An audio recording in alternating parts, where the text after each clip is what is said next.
All right, guys, I'm going to get started, all right? So again, thank you everybody for joining us tonight to talk about all of the different changes coming to the new FAFSA. All right.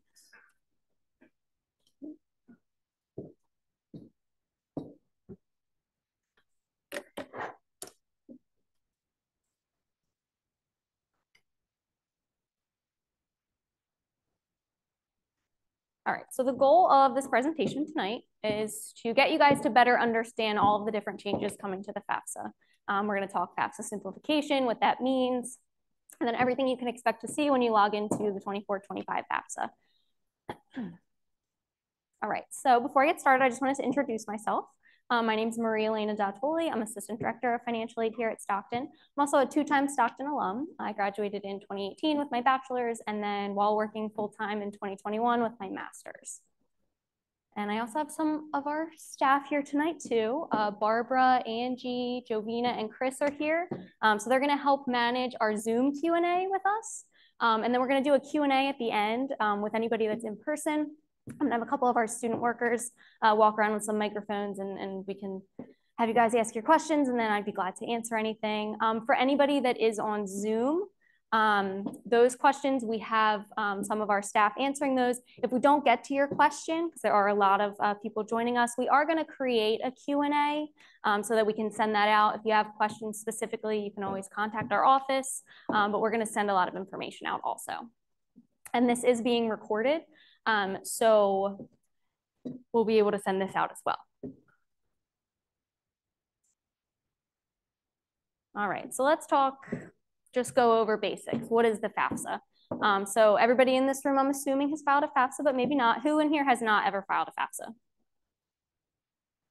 Okay, all right. So you all have seen the old application, so you're all gonna log into it and it's gonna look a lot different. So what is the FAFSA though? The FAFSA is the free application for federal student aid. It is your application for all federal, state, and institutional financial aid. So it's how you apply for any of the aid that you receive. By filing the FAFSA, you are applying for two different types of aid. You are applying for gift aid as well as self-help aid.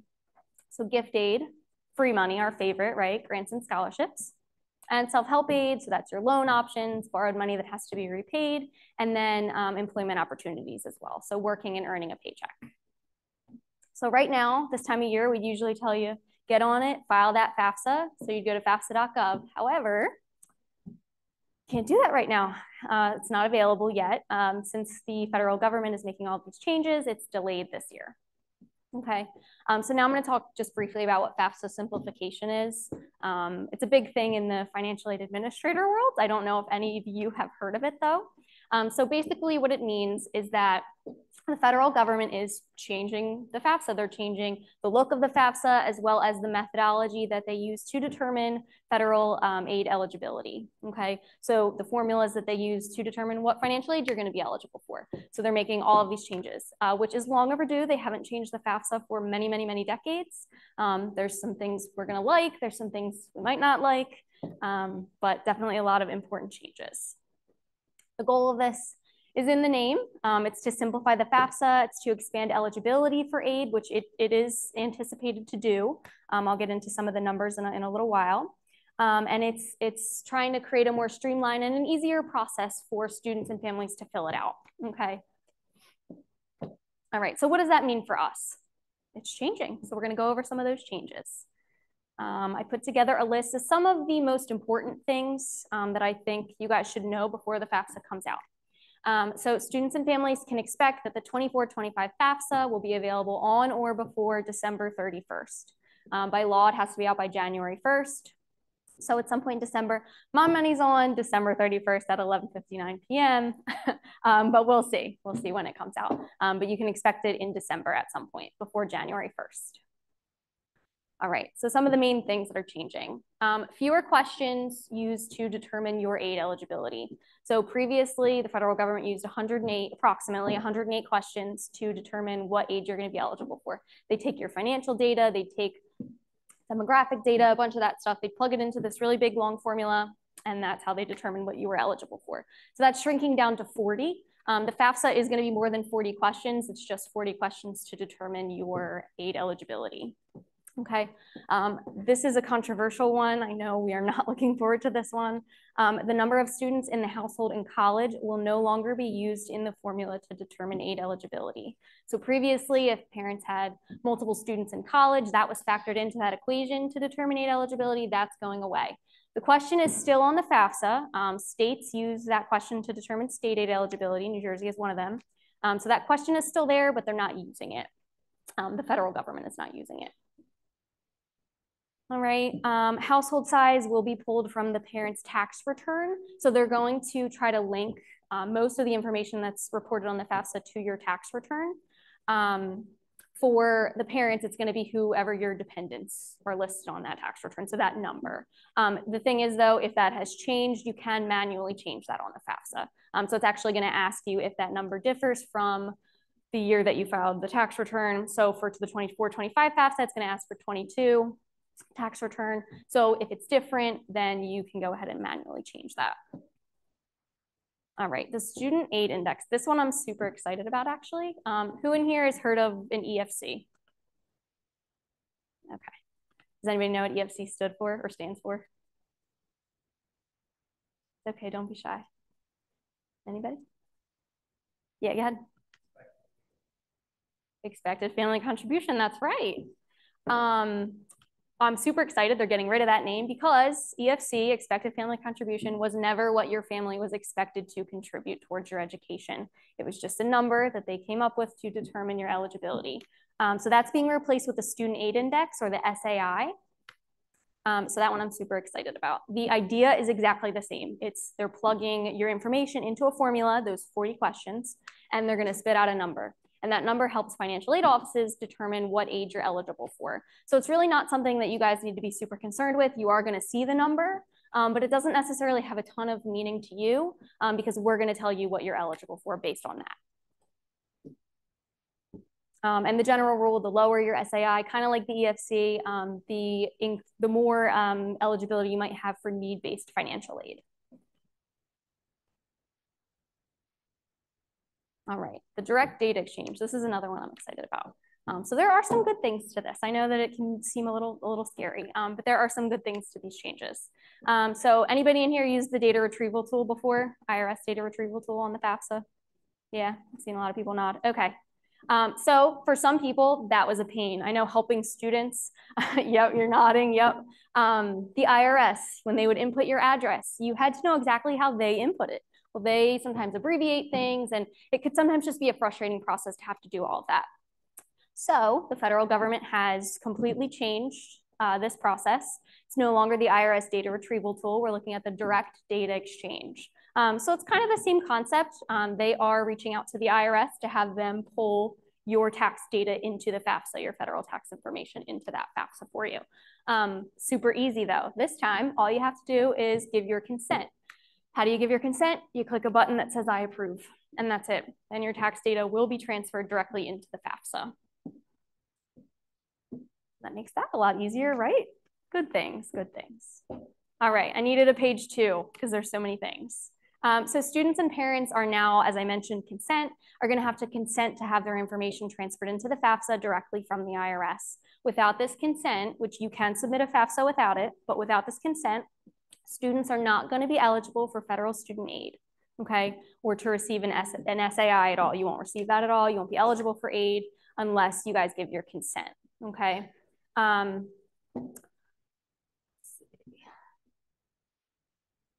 All right, students and parents are going to complete their sections of the FAFSA separately now. This is something that's also new. This is a big change. So what's going to happen is students are going to log in as themselves. They're going to fill out their section. They're going to give their consent, which, by the way, even if you didn't file a tax return, you still have to give your consent to have any type of tax information put into the FAFSA. Okay, but they're gonna go through that whole process. Students are gonna fill out their part separately. That portion is going to determine who needs to be a contributor to your FAFSA. So you're gonna answer questions based on your dependency and things like that. If you're a dependent student, then it's gonna ask you questions about your parents' marital status and things like that to determine if one or both of your parents need to be contributors to your FAFSA.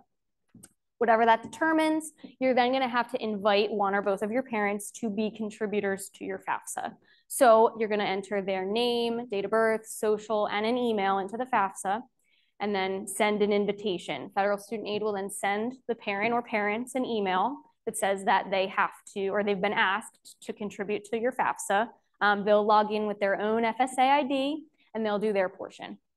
They have to do the same consent, fill out all their information, and then sign and submit. In some cases, both parents will need to do that. If parents are married and filed a joint return, then only one parent's going to have to do that. But the FAFSA is not completed until every contributor has finished their section and signed and submitted it. Once that happens, then the federal government will get your FAFSA, they'll process it, and then they'll start to send it to the schools.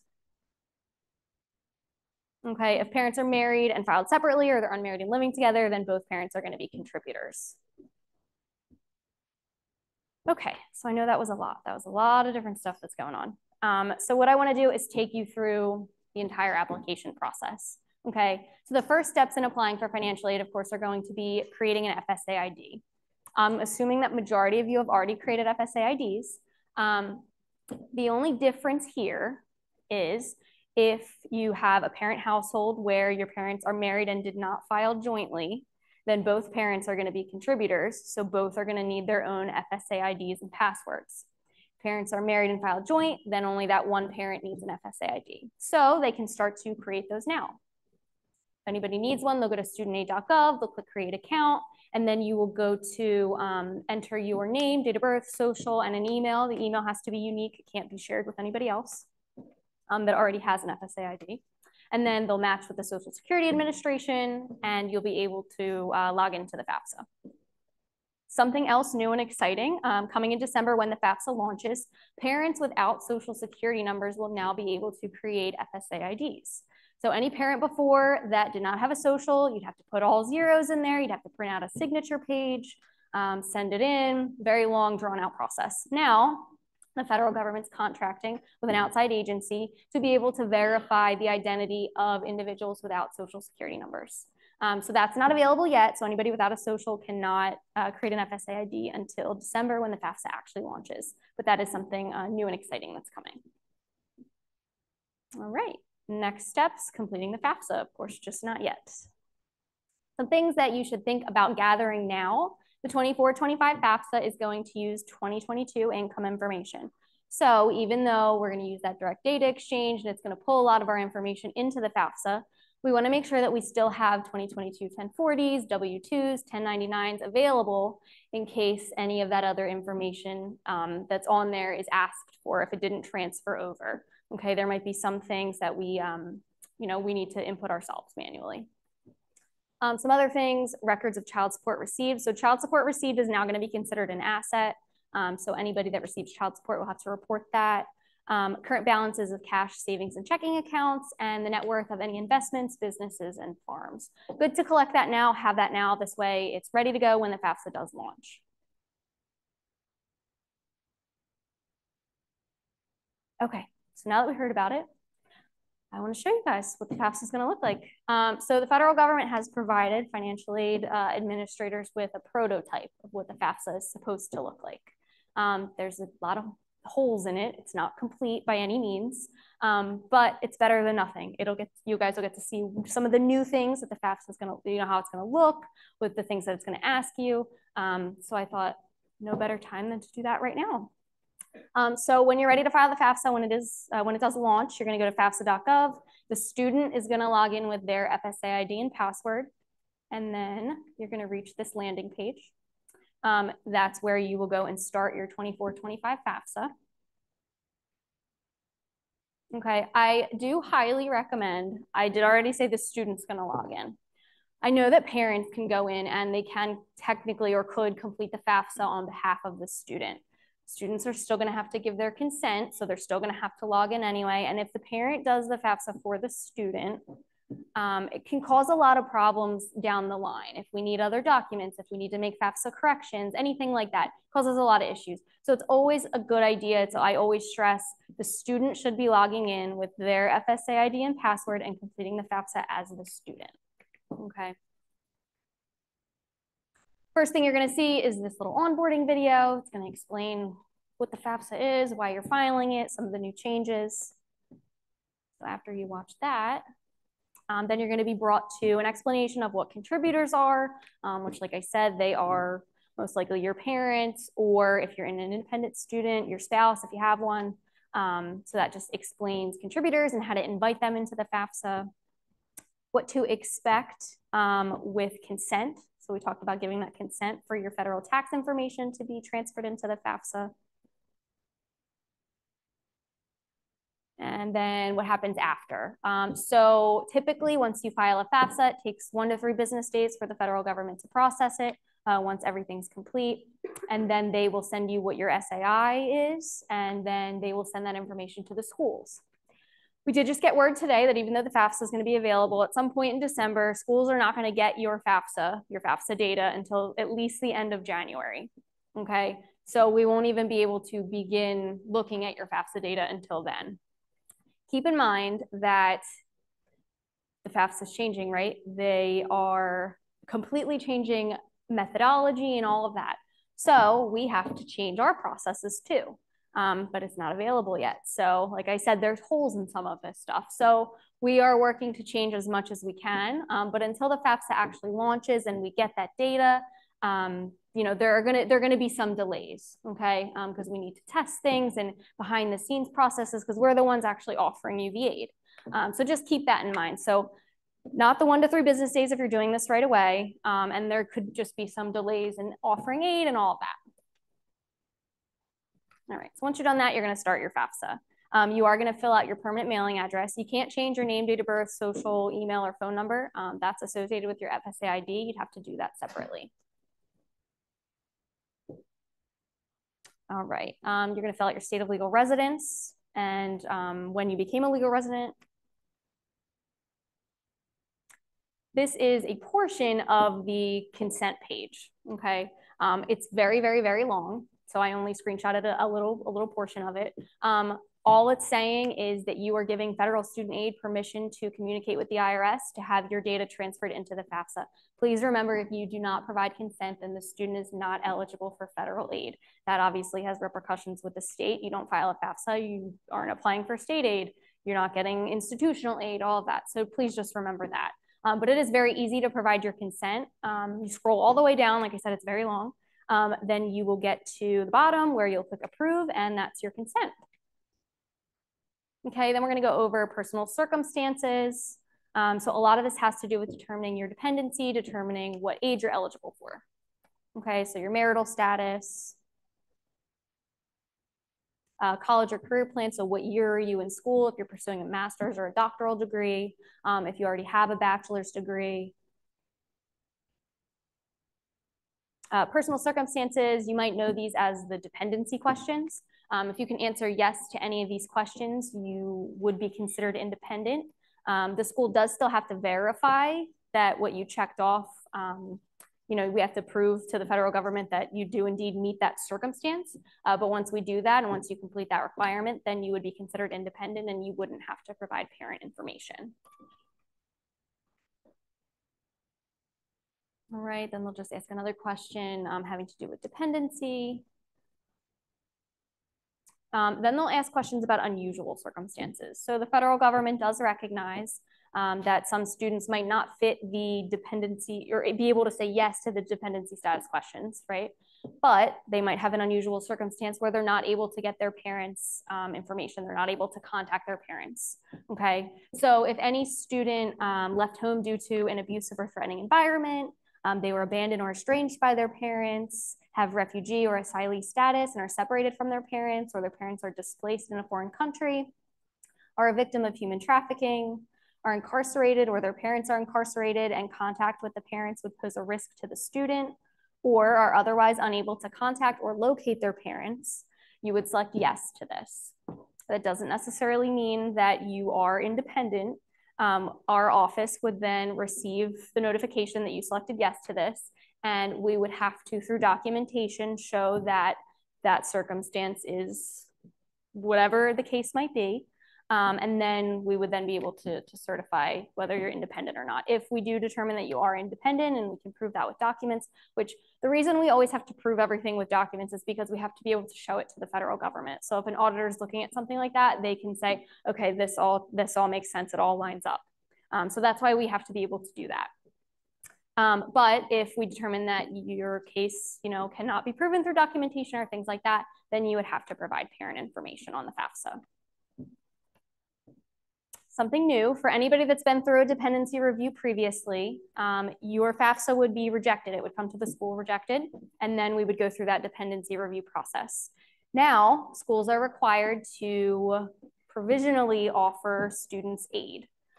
So what that means is you'll get an estimated aid offer based on the independent status.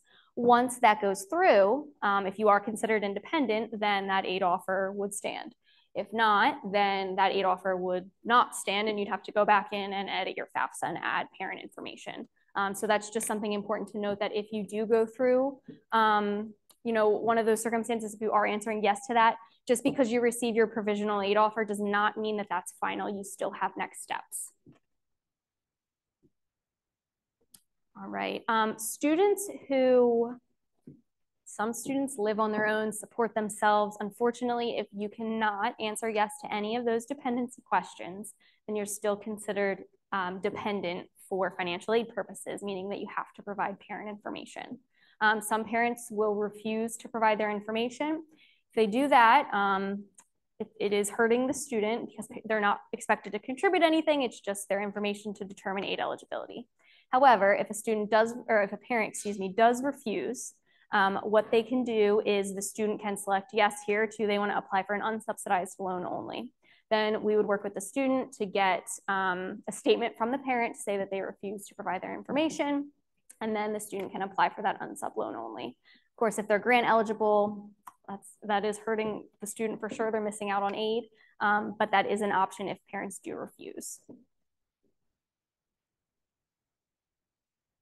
Okay, and then here come the questions about parents. So determining who's going to be a contributor to your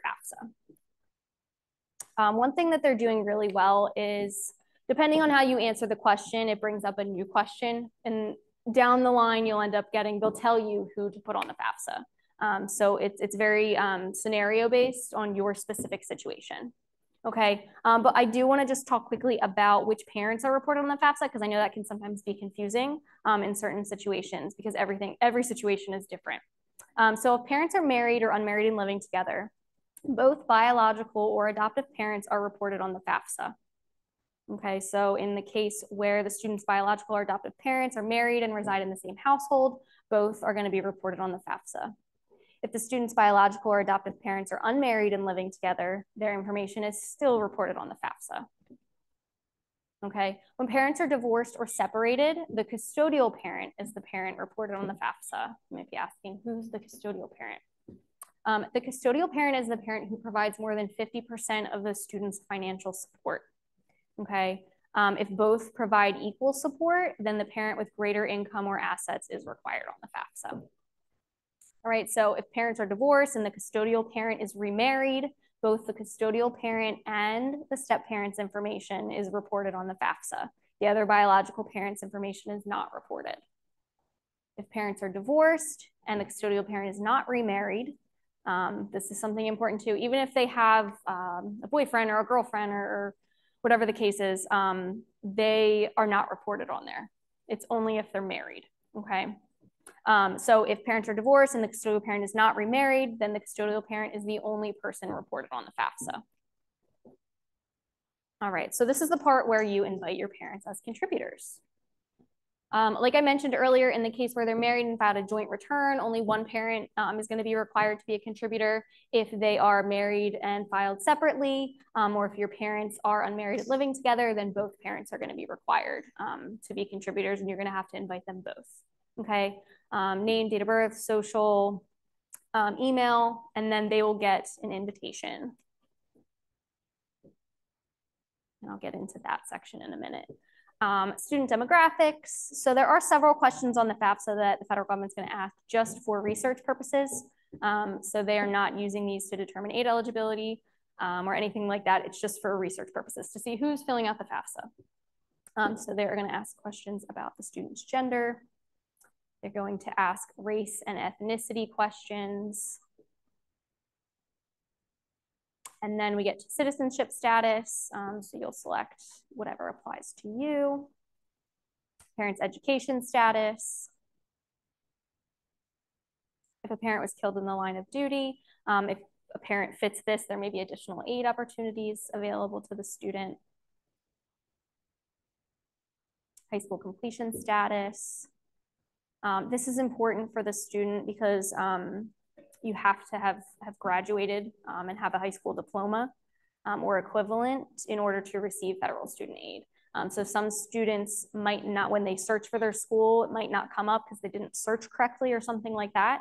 Then the school has to verify that you did graduate. So it's just another, not hurdle, but it's another block where we have to do something extra before we can offer you aid. And it's something easy to avoid. So you can search your school by state and city or the actual high school name. And then you will add that and continue. You'll verify that.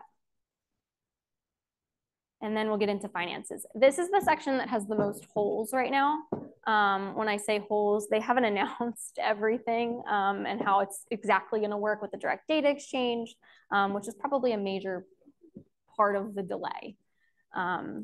So I'm going to go over a few things that have changed with financials, but majority of your information will be pulled from the IRS. If you didn't file a tax return, you will have to put some of that information in manually, okay? Most income items required for the 24-25 academic year can be found on a US tax return. Okay, so if you did file a tax return, then it's going to be pretty simple for you. You're not going to have to put too much in manually.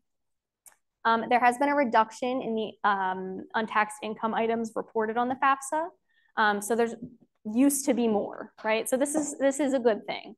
They've taken away some of those untaxed income items that you have to report that they use to determine aid. Okay, so think of it as they're reducing the amount of income that has to be reported and has to be used to determine aid. Okay, so a couple of the things that they are keeping. Deductions and payments to self-employed SEP, simple, KEO, and other qualified individual retirement accounts, tax-exempt interest income, the untaxed portion of individual retirement account distributions, excluding rollovers, the untaxed portion of pensions, excluding rollovers, and the foreign earned income exclusion. So those are the only things required. Previously, there were more. The FAFSA is going to ask you for what it wants. So don't think that you have to memorize any of this or anything like that. It is going to ask you for that stuff. So that's why I said it's also good to have your tax returns and things like that with you. Okay, assets.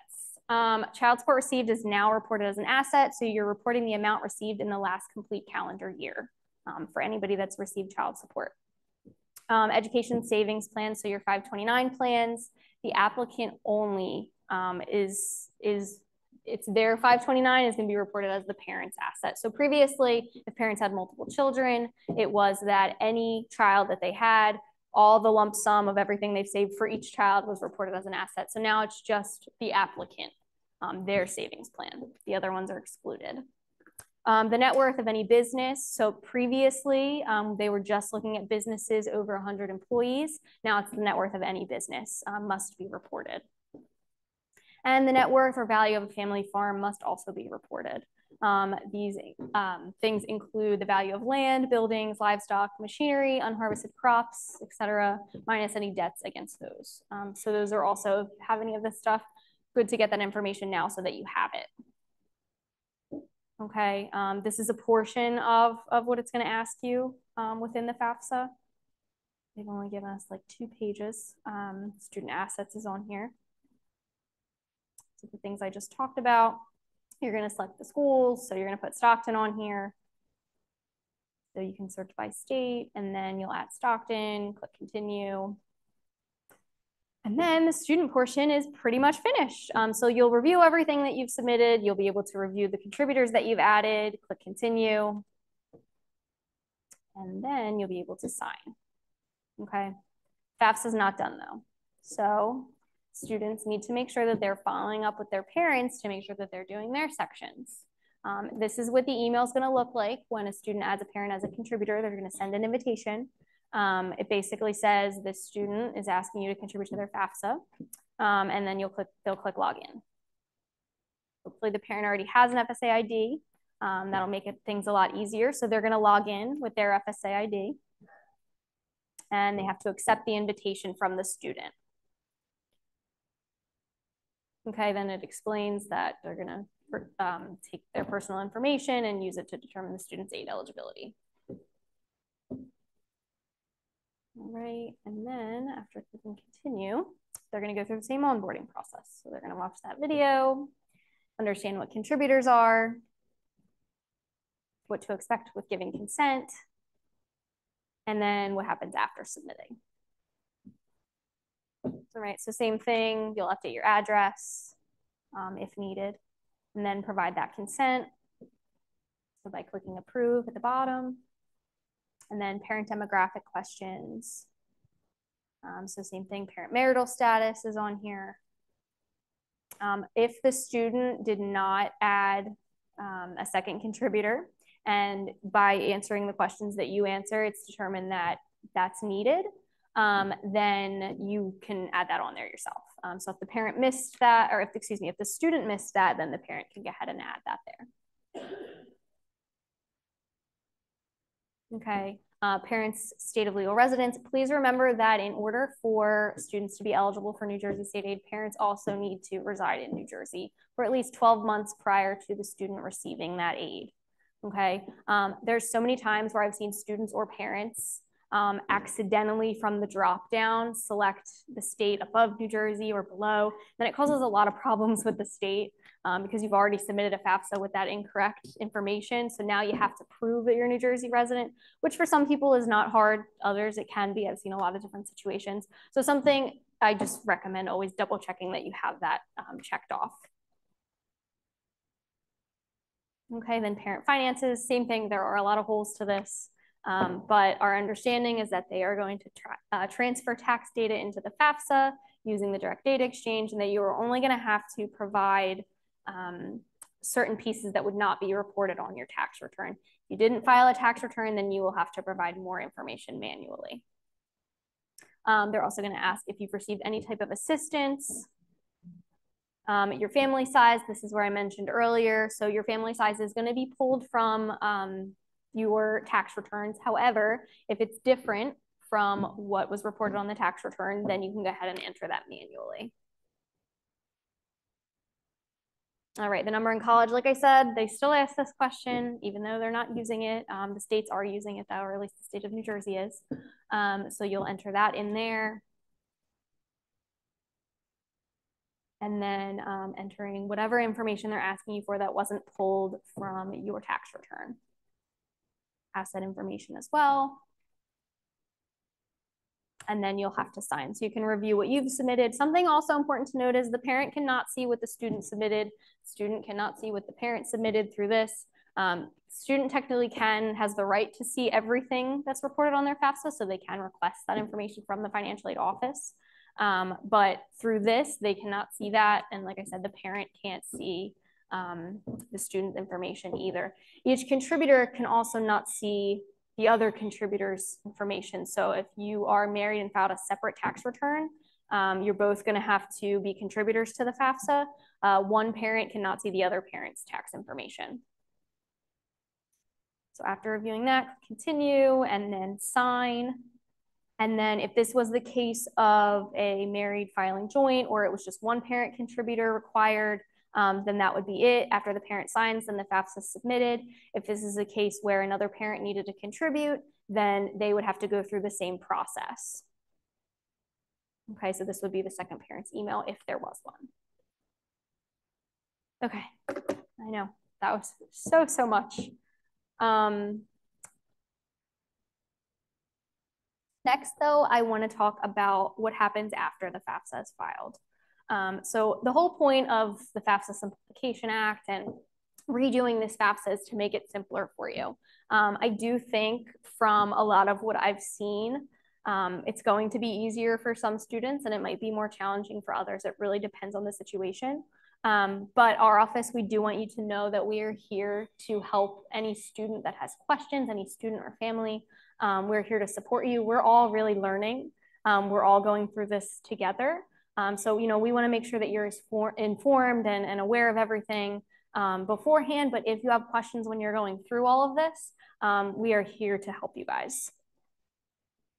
So next, after the FAFSA is filed, determining your state aid eligibility, okay? Same process. Like I said, though, we're gonna be delayed in our aid offering because we have to go through updating all of our processes. So does HESAA. And New Jersey is one of the schools where they're gonna have to work out how to communicate FAFSA data to HESAA now. Previously, it was kind of seamless. Now they're gonna have to work on that.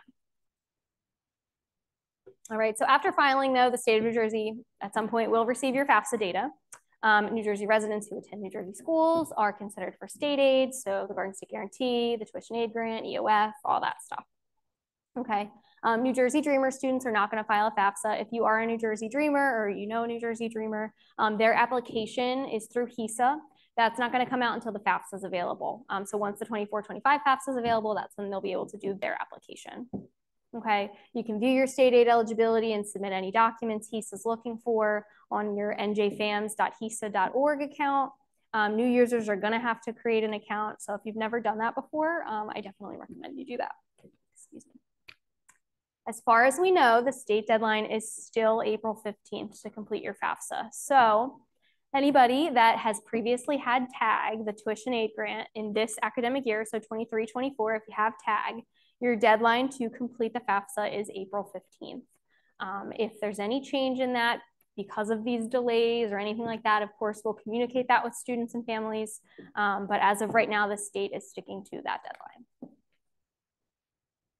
All right, so after the FAFSA, what comes next? There's a bunch of different processes, things that you have to go through after the FAFSA is completed. So you're gonna complete all outstanding requirements, review your financial aid offer, determine your costs, and then brainstorm ways to fill your gap. Okay, so first, what you'll do is, like I said, FAFSAs we're not gonna receive them right away after you file. If you do in December, we won't start to receive FAFSA data until the end of January. At that point, usually around that time is when we would start asking for documents from you. If you're selected for verification, which is like an audit of your FAFSA, if we need additional things from you, we would start asking for it then. So that is probably also going to be delayed a little bit. But at some point, you could end up getting an email from us that you have financial aid requirements. So to view those requirements, you'll go to your Go Stockton portal, and then you go to the financial aid requirements block right there, and you'll be able to view any requirements associated with the 24-25 aid year. As I mentioned, that date does not come until January. And then just like federal student aid kind of manages their own aid, they actually have the schools complete their verifications and their audits and things like that. So we collect a lot of documentation on behalf of the federal government. The state does their own thing. So HESAA completes their own verifications, asks for their own documents, all of that. So you also want to monitor your NJFAMS account as well. We do send you guys emails if you have outstanding requirements and things like that. So please, please, please check your emails. But you're also going to want to check your NJFAMS portal as well. All right, reviewing your financial aid offer once it comes time and determining your costs. So within your financial aid offer, we're going to tell you what an estimate of your tuition and fees and housing and food is if you're living on campus, how much free money you could receive, and then any loans that are available to you through filing the FAFSA. Okay, that'll give you kind of an idea of your costs, what it might cost to attend for the following year. You can also use that bill estimator online on the Bursars site. That's a good way to kind of determine your costs. And then once you get your financial aid offer and you get your estimate of your aid offer, you can subtract that from there and see how much additional funding you might need. Then we'll go over some ways to cover that gap. So scholarship opportunities, payment plans, and loans are three of the main things.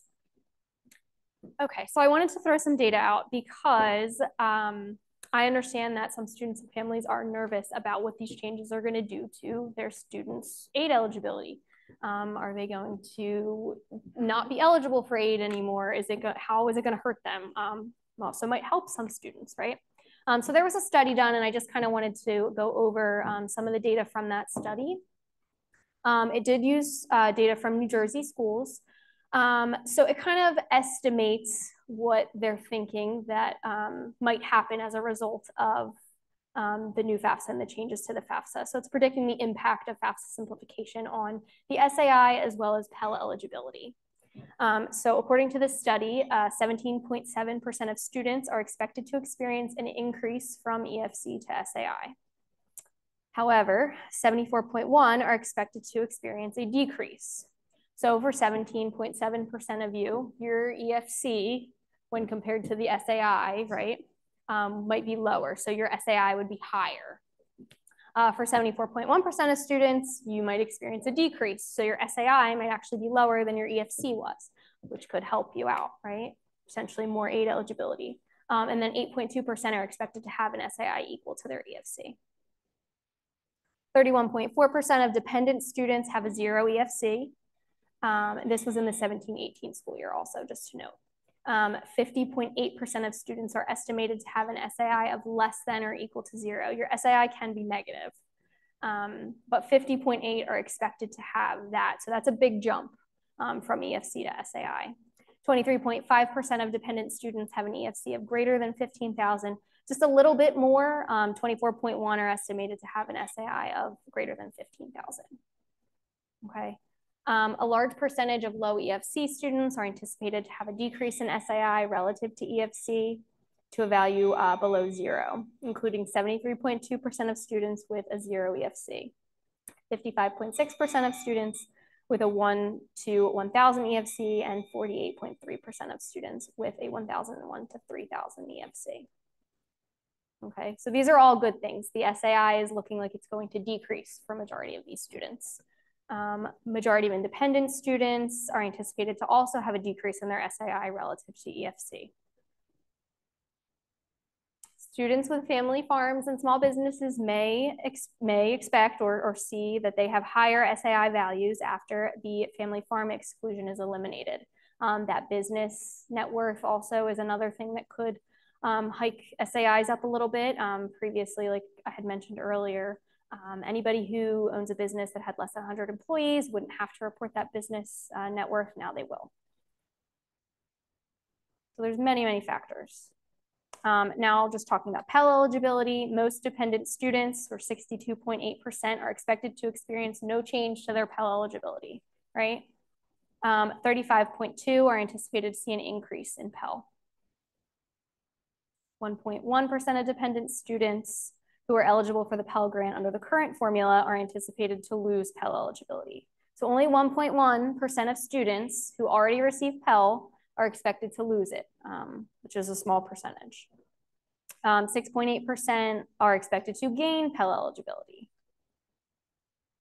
Currently, independent students have high rates of receipt of Pell Grants. Under FAFSA simplification, 69.2% of independent students are expected to experience no change in their Pell Grant. Meanwhile, 30.2% are anticipated to experience an increase. So majority of these things are good. We're seeing more students gaining eligibility for a Pell Grant and other need-based funding as well. So I know that this is controversial, but removing the consideration of the number of family members in college, according to the SHEEO, will yield a more equitable process, even though some families will lose federal Pell Grant eligibility after this change. But as we saw from these numbers, it's not expected to be a giant number of students losing Pell Grant eligibility. Okay, so what can we do to prepare? I wanted to end with some optimism. Okay, so what is Stockton doing? We are staying up to date and we are learning, just like you're all learning right now. We've been learning for months. We attend webinars all the time and conferences to make sure that we're up to date and that we're doing as much as we can. Okay, updating how we calculate aid eligibility. So our systems, we have to make sure that they're up to date and they're changing based on what the federal government is telling us. Updating how we calculate eligibility for institutional need-based funding. So things like the Stockton Promise, there is an EFC component to the Stockton Promise. So we're gonna have to update things like that. updating offer notifications, our net price calculator, a bunch of different things. And then communicating with all of you. So of course, presentations, emails. I know we've been bombarding you guys with emails, web updates, social media, blogs, all that kind of stuff. Just to make sure that you guys are all prepared. So there are a lot of resources out there for you. We are going to be adding more. This webinar is recorded, so you guys will be able to view it at a later date. If you have questions, you can go back or you can ask us. We're going to have a Q&A. So a lot of different resources for you guys. What are some of the things you guys can do right now? Create FSA IDs now if you don't have them already. So majority of you guys, I'm sure, do have them. However, if two parents are going to need to contribute within the household, then that other parent can create their FSA ID now. Gather your 2022 tax information, and then be prepared to answer questions about your investment, business, and farm net worth. Explore additional aid opportunities and ways to cover your costs, just in case, because we really can't predict right now what your aid eligibility is going to be. So that's something always good to do. Thinking about how to reduce your costs, sort of prepare for all of that. That's good to do anyway.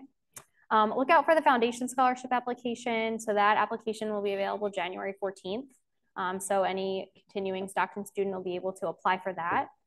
You just need a letter of recommendation from a faculty member. And that is one application for hundreds of different scholarships.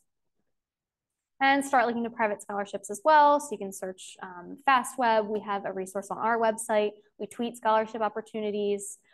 So it's definitely something that's important to start doing. Not just because of these changes, that's something that's important to do anyway, because free money is the best kind. So, you know, anything you can do to avoid going into more loan debt or even having to pay out of pocket is great. And stay up to date and keep on learning. All right, and then we put out a lot of information on our social media and on our website. So if you wanted to follow us at Stockton FinAid on Facebook, Instagram, and X, formerly Twitter, you guys can go ahead and do that. Our main goal is really just to make sure that you're informed. So that's what we're doing. We don't necessarily care about how many followers or how many likes we get. We just want to make sure that we're reaching our students and that you are informed and able to make the best decisions as possible for yourselves. We want to see you get your degree with as little debt as possible. All right, and then here are just some helpful resources. I'm going to leave this up and I'm going to start if anybody has any questions.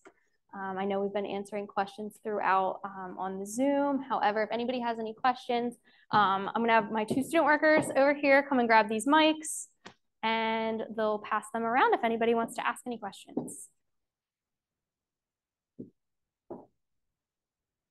Thank you guys for listening. I know that was very, very long and a lot. So if anybody has any questions, you can go ahead and raise your hand and then we will come around to you.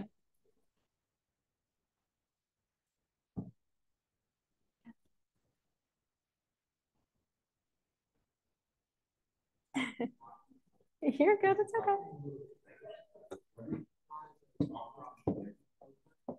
Say that one more time. Okay. Oh, what did we talk about in the beginning? Do you know what you saw? Do you know like the first thing that you saw? I basically just explained why they're making the changes to the FAFSA. That was kind of the beginning.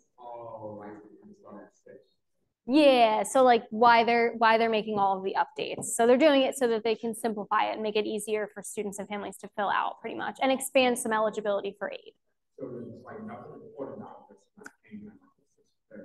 I don't know exactly when you came in, so I'm not 100% sure, but this is recorded. So if you want to go back and watch the beginning, you definitely can. We're going to put it on our YouTube channel and then we're going to send it out to everybody. Yeah, absolutely. Yeah. If you had a independent status, basically writer in the college career, would that just carry over basically? Potentially, it depends. So if you answer yes to one of those independent questions, then you're, depending on what the question that you answer, you might still have to provide whatever document, right? But if you're going through a dependency review, you do have to redo that every year. Say that you are an US student and you are starting a small business. Are you eligible to fill out the HESAA this year? say the last part? Are you eligible to fill out the HESAA this year? For HESA? Yes. Oh yeah. Yeah. So you're an EOF student. Are you filing the FAFSA? You're filing FAFSA, I'm assuming, right? Okay. Yeah. Yeah. So HESA's going to get your FAFSA, and they're going to determine whatever age you're eligible for. Yeah. Make sure you do it by April 15th. April 15th. Yep. Mm-hmm.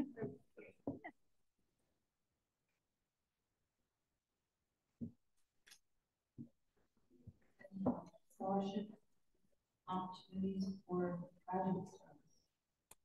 Sure, for graduate students. Yeah.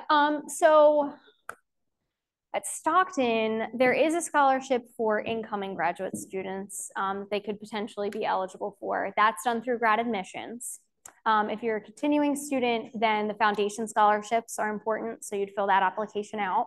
And then there are private scholarship opportunities as well. So if you go to Stockton's website and you just search financial aid, we have a link for scholarship opportunities on there. So we do on Twitter, we do, or X, whatever it's called now, we do vet scholarships on there. So we tweet them out and we make sure that they're legitimate.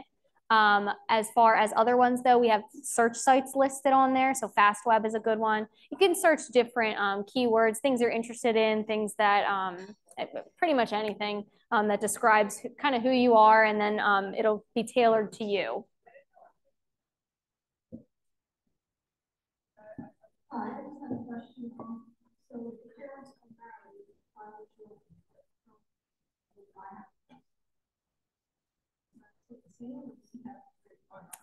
That'll stay the same. So if parents are married and file joint, then only one parent is technically the contributor. So they need to create or have their own FSA ID. So in your case, you're set already.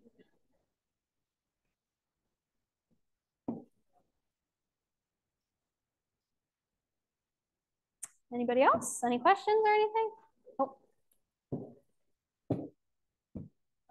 So is the sneak peek into the federal aid thing, is that on their website as well, or is that? I don't think they've made that available to the public yet, no. Yeah, no problem. Anybody else? Any questions? If not, and you do want to hang back and ask a question privately, if it's a private situation or something, you can definitely do that once we're all finished here. Okay.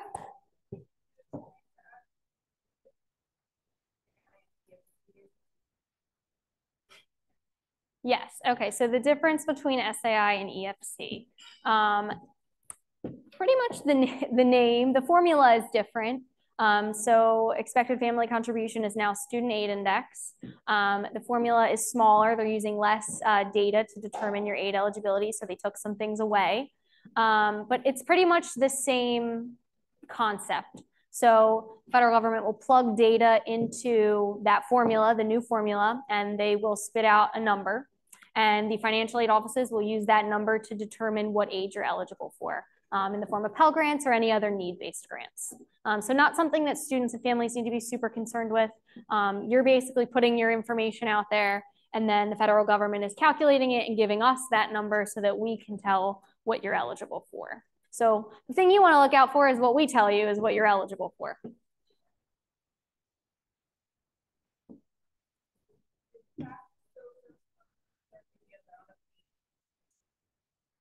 Is the FAFSA first come, first serve with aid? The FAFSA is not first come, first serve with aid. If you're eligible for a Pell Grant, if you're eligible for loans, you're going to get those. Stockton has a March 1st priority deadline for programs that have limited funding. So for example, federal work study has limited funding. The federal government only gives the school so much money to give to students. So even if students are eligible, we can't always give it to everybody because we just don't have enough funding. So stuff like that, you want to make sure that you get your FAFSA in early. For the state, you don't want to miss that April 15th deadline if you do have TAG, because at that point, if you miss the deadline, then you're not going to be eligible, right? But it's not first come, first serve for anything like Pell or loans or anything like that. Yeah.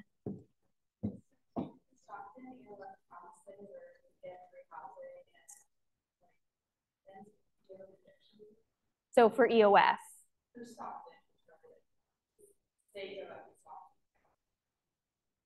Stockton has some funding that, like Stockton has EOF Achieve, but if you're in the EOF program, then you're in the state's, it's really the state's program. So the state, I don't think they're really changing anything in regards to how they calculate their eligibility. Stockton, we have a setup like calculation of how much you would receive in like EOF Achieve or something like that. But as far as the state, they're not, as far as they've told us, changing anything in regards to how they calculate eligibility.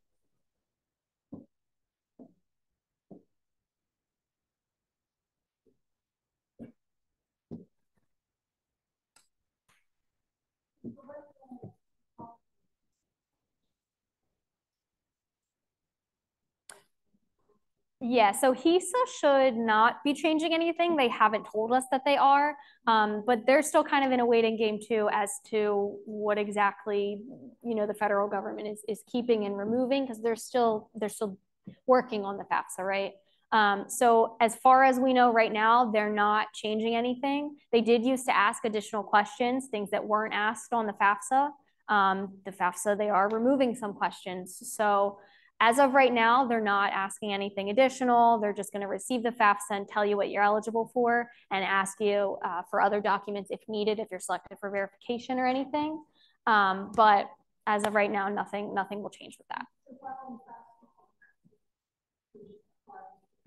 Yes, filing the FAFSA is your application for state aid as well.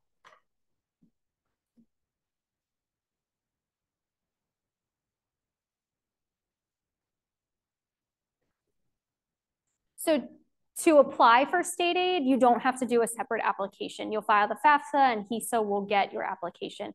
But federal student aid and HESA are two different entities. So one could select you for an audit, one could not, or they both could, or they both might not. It just depends. So HESA might ask you for additional documents. It just depends.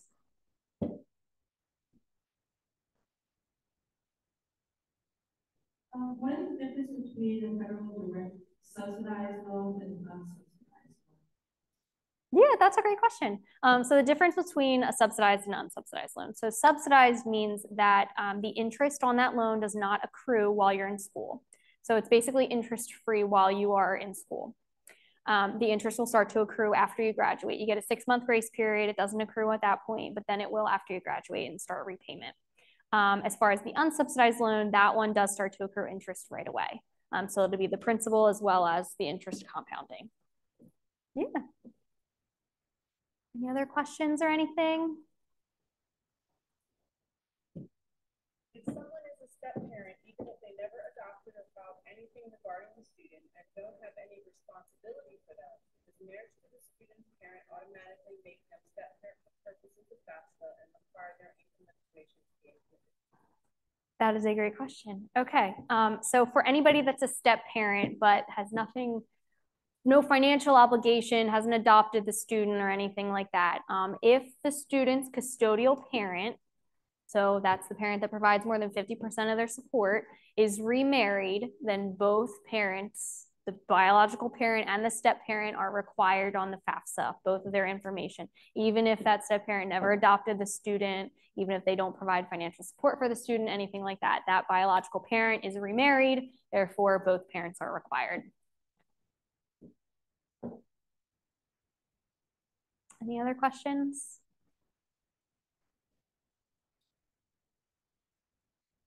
All right, well, if not, thank you guys so much for attending. Like I said, if you have any questions, anybody that's in person and you want to discuss privately, we can definitely do that. For anybody that is on Zoom, thank you so much for attending. And just for everybody, we are going to be sending out a follow-up email. It'll have the link to this presentation as well as some other Q&A, other documents, things you might want to look over. And again, thank you guys so much for attending.